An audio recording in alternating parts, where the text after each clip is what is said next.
Viewers, রায় house কিচেনের তরফ থেকে আপনাদের সকলকে জানাই অভিনন্দন। আশা করি আপনারা ভালো আছেন, আমিও ভালো আছি।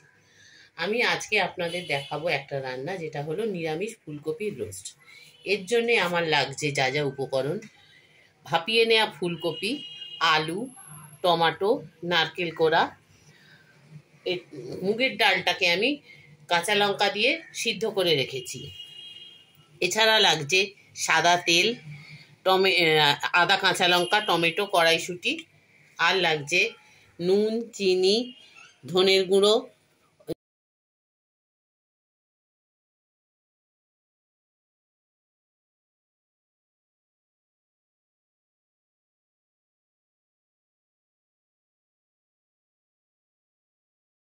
আমি রান্নাটা শুরু করছি। কড়াই প্রথমেই আমি সাদা তেল দিয়ে দিলাম।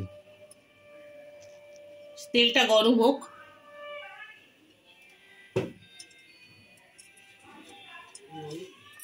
গরম হয়ে গেছে, এর মধ্যে আমি গোটা গরম মশলা ফোড়ন দিয়ে দিলাম।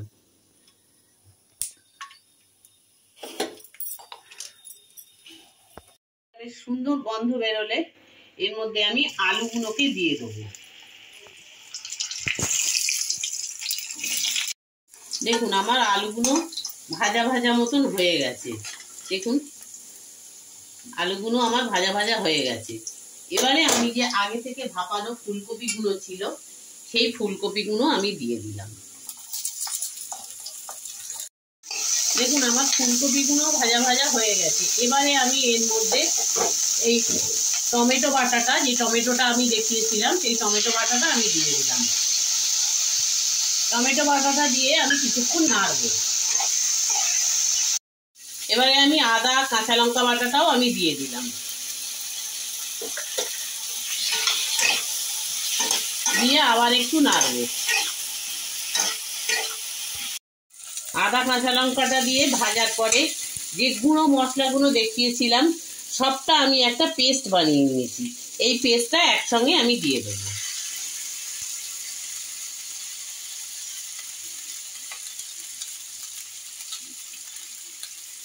দিয়ে আবার একটু নাড়বো।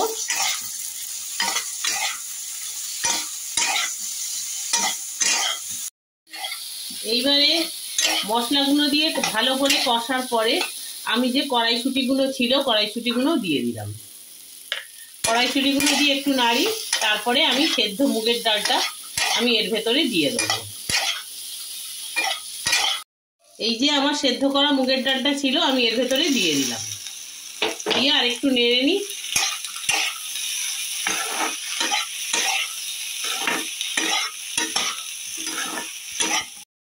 দেখুন, এবারে আমি নুন দিয়ে দিলাম। নুন দিয়ে আর একটু নেড়ে নিই।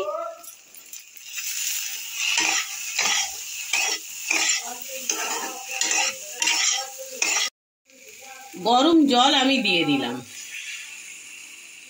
আমি আগেও বলেছিলাম, তরকারিতে গরম জল দিলে তরকারির স্বাদটা ভালো আসে। আমি আমার পরিমাণ মতন গরম জল, আর আমি 2-4টে টমেটো ওপর থেকে ছড়িয়ে দিলাম। দিয়ে এবার আমি আলুটা সেদ্ধ হওয়ার জন্য ঢাকা দিয়ে দেবো। দেখুন, আমার আলুগুলো সব সেদ্ধ হয়ে গেছে। দেখুন, আলুগুলো আমার সেদ্ধ হয়ে গেছে। এবারে আমি এর মধ্যে যে নারকেলটা কোরানো ছিল, এই নারকেল কোরানোটা আমি ওপর থেকে দিয়ে দিলাম।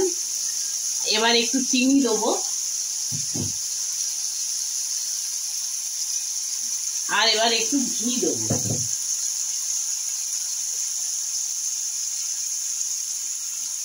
দিয়ে আমি একটুখানি নাড়িয়ে নিই।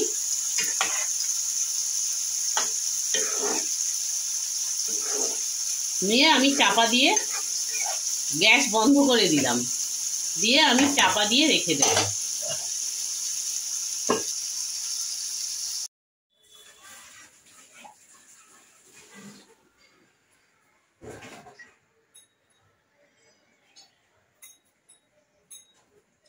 দেখুন, আমি তরকারিটা আমি ঢালা হয়ে গেছে।